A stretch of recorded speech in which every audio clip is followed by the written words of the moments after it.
It started with the silence, an unnatural, suffocating silence that swallowed the world whole. No birds chirping, no wind rustling through the trees, just an eerie stillness that pressed down on the cracked earth.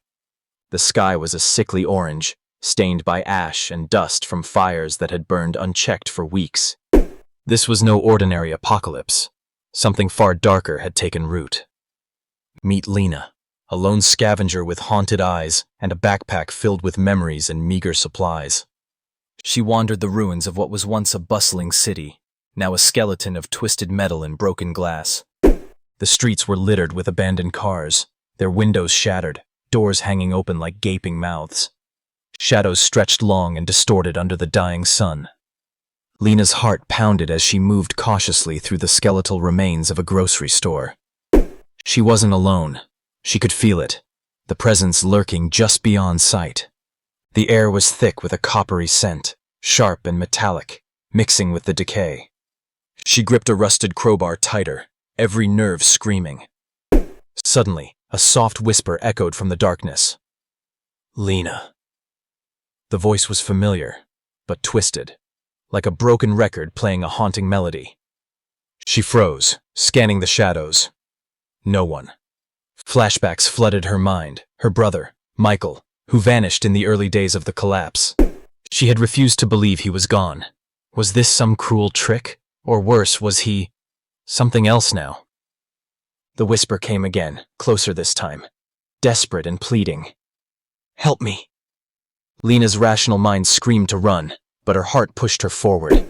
Into the cold, dark aisles she moved, following the voice through the labyrinth of shelves and debris.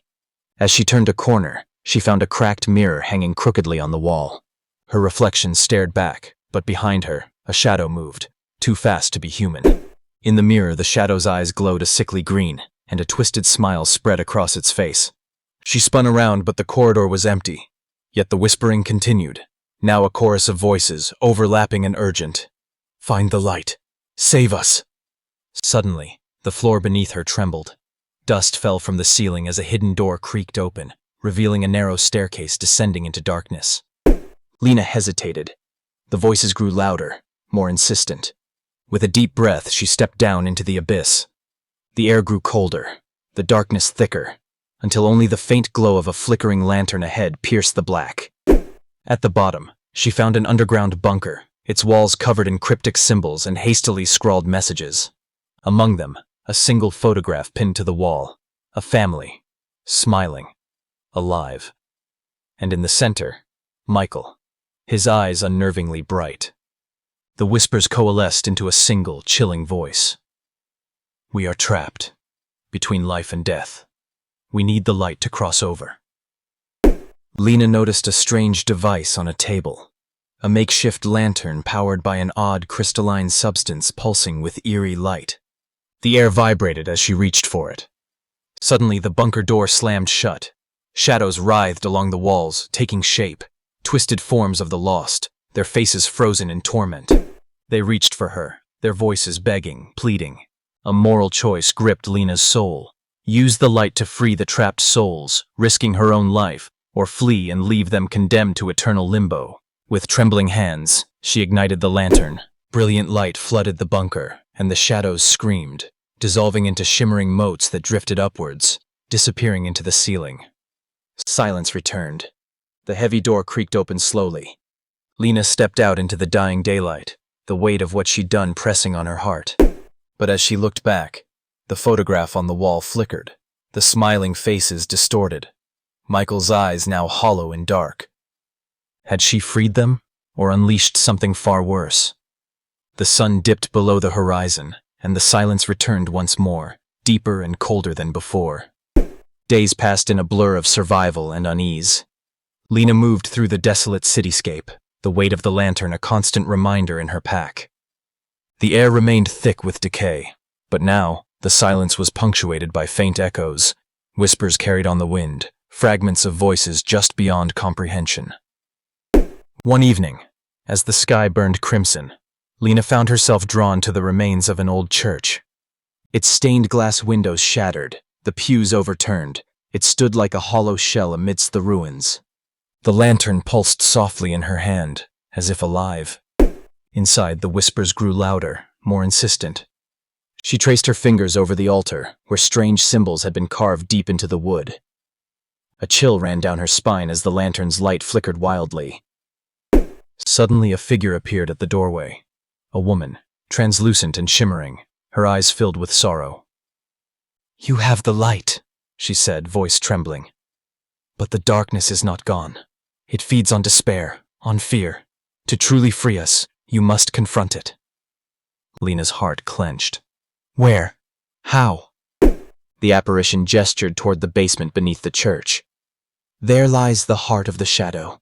Face it, or be consumed." Steeling herself, Lena descended the crumbling stairs. The air grew colder, heavier, until she stood before a vast cavernous space. At its center, a swirling mass of darkness pulsed, tendrils reaching out like living smoke. The lantern flared brightly as she stepped forward. The darkness recoiled, then surged toward her. Faces twisted in agony appeared within its depths. Friends, family, strangers, all trapped and tormented. "Release us," they begged. "End the night." Lena raised the lantern high. "I will end this." The battle was not one of fists but will. The darkness whispered lies, dredging up her deepest fears and regrets. Visions of failure, loss, and endless solitude. But Lena held firm, the light piercing the shadows, unraveling their grip. Slowly the cavern filled with a warm glow. The faces softened, smiles replacing torment. One by one, they ascended, drifting toward a radiant portal that shimmered above. As the last soul crossed over, the darkness collapsed in on itself, leaving behind a profound silence. This time, peaceful and complete. Lena emerged from the church at dawn, the sky washed clean with soft hues of pink and gold. The air was fresh, carrying the distant sound of birdsong, tentative, yet real. In her pack, the lantern's light dimmed, its purpose fulfilled. She looked back once more at the church, now bathed in morning light, and felt a fragile hope take root. The world was broken, scarred by shadows, but within her burned a light that would not be extinguished. The journey was far from over, but Lena was ready to walk it, carrying the weight of memories, the strength of the light, and the promise of a new dawn.